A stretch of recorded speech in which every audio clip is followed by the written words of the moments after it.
the Gravity Group is doing quite an extensive amount of work. Alrighty, I have an update on Mighty Canadian Minebuster for you, and it involves the demolition and reprofiling of the Mighty Canadian Minebuster. So for those that do not know, PDI Presley Demolition Incorporated has gone in and demolished the first half of Mighty Canadian Minebuster down to the support structure, and they are reprofiling some of the sections. So I am ready to make my official prediction on what I think is happening to Mighty Canadian Minebuster, and that is the Gravity Group, an American company that specializes in wooden roller coasters, is coming in and reprofiling and adding in their brand new track design to help make the Mighty Canadian Minebuster a much smoother ride. So you're going to see some reprofiling of some of the airtime hills. You're going to see their new track design added in to the Mighty Canadian Minebuster. And good news, it is the Gravity Group based off of my prediction. This isn't official until the park makes an announcement. But what is this new track design that I'm talking about? Well, here is a little tidbit. We developed a new track system called Pre-Cut Engineering Track. It's not the most exciting name, but it is what it is. It's a pre-cut engineered track, and what that is exactly is we took what traditional track is basically, I'm using my surveying notebook here, and most traditional roller coaster track on a wood coaster is in this direction, where, and this is called the weak axis or weak direction for engineering students out there or engineers out there. And the weak axis, you can bend it. You could tell that I'm able to push and pull my book into a different direction. You could do the same thing with a book, with a deck of cards. So at the Gravity Group, what we did is we actually made the wood in this direction, which is called the strong axis or strong direction. And you could tell I can't move it, I can't bend it at all.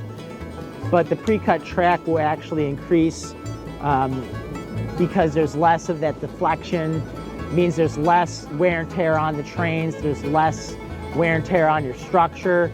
So over time, it means just a lot less maintenance that needs to happen. I measured using high-powered measuring equipment the center of the track at different locations. I put it into one of my computers a computer program that's very powerful. I push a button and it spits out how to make the ride smoother, what we need to do to make it a more enjoyable experience. So I give that perfect shape to another engineer at the company who will actually manipulate all that data, put it into another big machine that cuts the perfect shape of the track for the roller coaster. So with that being said, as we've seen, PDI Presley Demolition has come in and demolished about 1,000 feet of Minebuster, leaving a huge expansion area for them to come in now and essentially reprofile some of the airtime hills, kind of make the track a lot smoother in some of the sections. You're going to see in some future Minebuster updates them gut the ride down to its bare footings, and then you'll start to see them build up. That is reprofiling them. That is them angling the track height or the track angle in a different direction or angle than it was previously set at. With that being said, we could potentially see a steeper drop on Minebuster as well. Now, a few things I want to go over. Do I think that Minebuster is going to get new trains? I can probably say with almost 100% certainty that Minebuster is not going to get new trains with this reprofiling / retracking.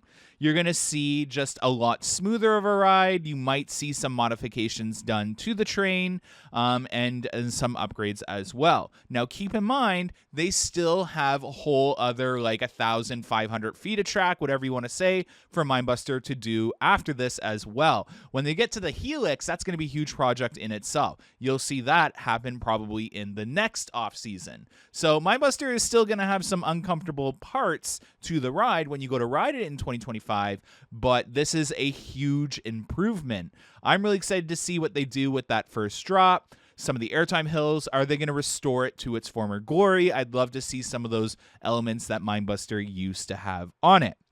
Now, I just talked about reprofiling.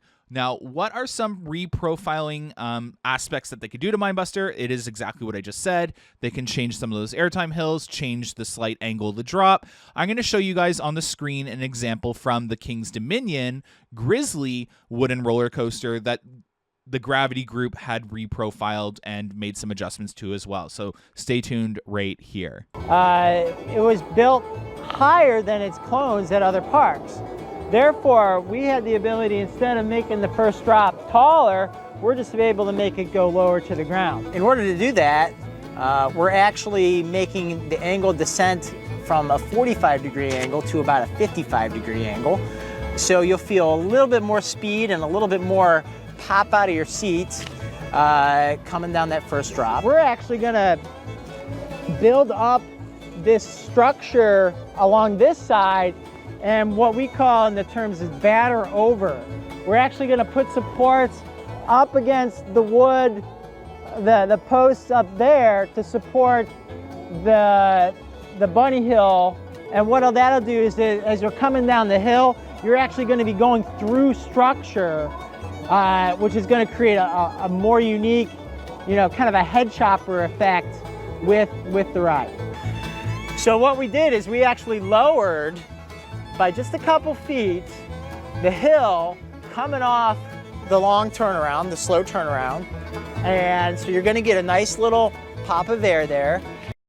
So comment down below how excited you guys are to see the Gravity Group come in and reprofile Minebuster for a much better experience in 2025. Because with my official prediction on the mighty Canadian Minebuster at Canada's Wonderland being the Gravity Group coming in and not only retracking, but reprofiling some of those airtime hills, I'm definitely really excited about this. There is a ton of money being invested into the park this offseason, from Leviathan to Alpenfury to Alpenfest to some of the smaller flat rides receiving upgrades, to Thunder Run potentially receiving some upgrades, to the mighty Canadian Minebuster receiving 1,000 feet of track on it.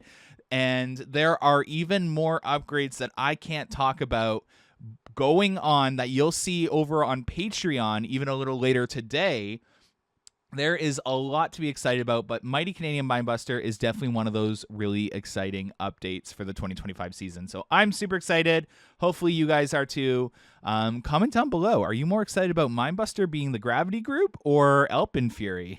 Thanks so much for watching, guys. Have a good one. Bye.